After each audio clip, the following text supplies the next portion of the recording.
Brothers and sisters, there's a time for everything.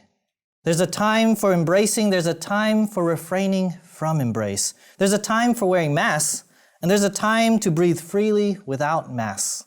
There's a time to work from home, and there's a time to work in the midst of our friends and our coworkers.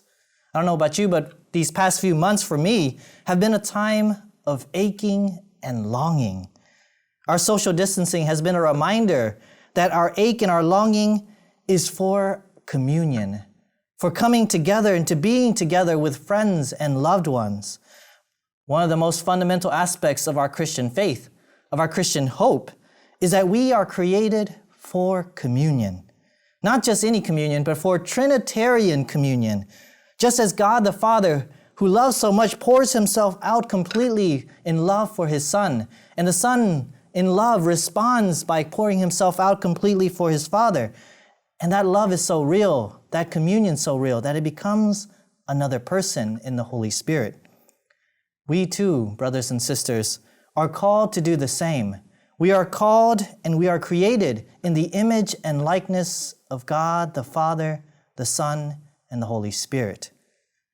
And the reality is that even when this COVID is over, even when the pandemic is over, when we can finally get together again and celebrate and embrace one another again, there will still be an ache.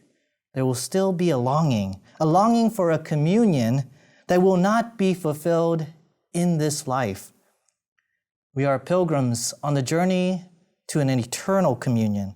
We are on the way to the final embrace with God and all the saints in heaven, including our loved ones who have gone there and arrived there before us. It has always been that embrace that we have been longing for. This does not mean that we can't do anything until then. We are pilgrims and we only have today. St. Jose Maria Escrivá would love to say, Hodie nunc, hodie nunc.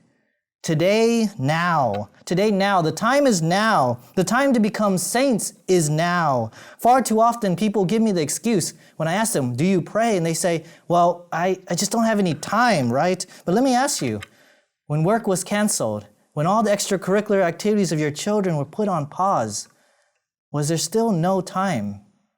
The time is now. We are pilgrims on the journey. We are strangers in a foreign land, and we cannot forget our final destination, our final hope, our homeland with God, with the saints in heaven.